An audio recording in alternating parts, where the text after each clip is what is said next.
Most of us will have to work at something till the day we die. And I really believe that. I think high percentage, I'm going to say 95, 99% of us.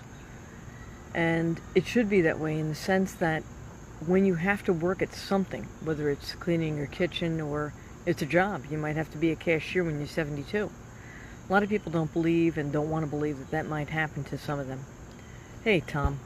But a lot of people need to understand that that is normal. And one of my friends, Greg Knorr, who has worked until he can do no more, he's now 72, and then just moved.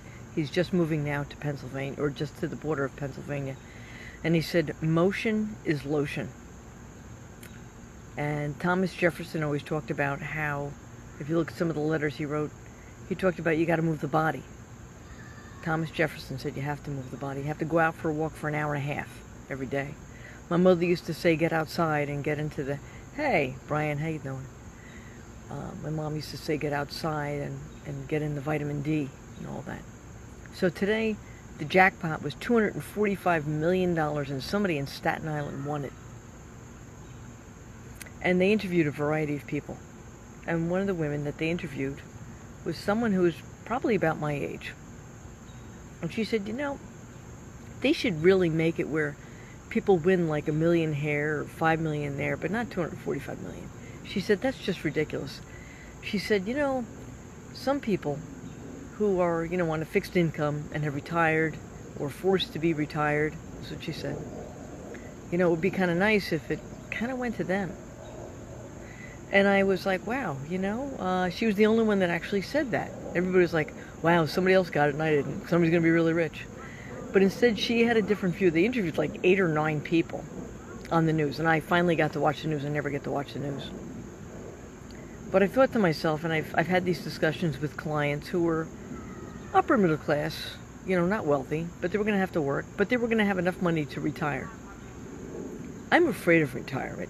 I'm really afraid of retirement. And so I don't foresee it in my future. And the reason why I say that is I always have to do something. I have to earn a buck. And even if I didn't need the money, which I do need the money, and I think I will need the money, I will need to pay for the things that I like. I don't want to be at somebody's beck and call like an insurance company. Okay?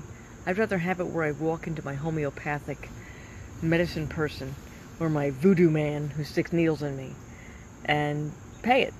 I'd rather just pay the bill.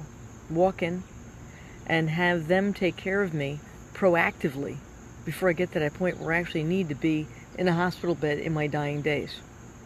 So if I die young because I do things in a kind of natural way, that's kind of okay with me. I had that discussion with my insurance guy who's known me for almost 35 years now. We were talking about that yesterday.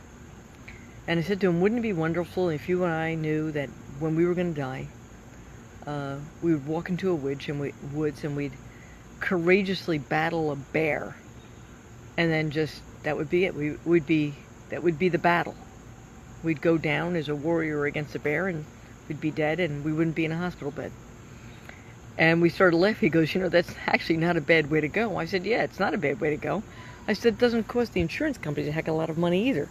And of course he laughed and I laughed, and because we know that that's true. And we're both the same age. And so I look at this, I said, there's all this $245 million, this jackpot. And I thought, I wouldn't want that. I like the simple life where I gotta work. Because it makes me work. It makes me use my body. And I don't see that happening to a lot of people. Where they're, it's nice to have a vacation. But, I still, you get tired. Everybody gets tired. But you get to the point where if you don't do too much, what happens to your brain? When you say, oh, well, I had my accountant say to me one time, wouldn't you like to go to Europe? And I'm like, no, not really. That's what they asked. Well, wouldn't you like that? I'm like, no, I really, really wouldn't like to do that. I want to go watch people go fishing. I want to sit in a kayak or canoe. I want to go for a walk or a run or a hike. And then I want to go help somebody. And if I have to earn money, then that's probably what I'd like to do. So food for thought. $245 million, but what are you really going to do with your life? Are you going to have a full life after that? Are you going to be too confused with all that money? Well, maybe not. Yeah, maybe you get a really good accountant, you do some donations, who knows. But it's really interesting. We'll forget that most of us are probably going to have to chop wood, carry water, till the day we die. Because you still got to wash your dishes. Even if you have a dishwasher, you got to take them out of the dishwasher and restack them. That's work. So how do you want to do your work till the day you die? Have a great night. Stay safe and be well.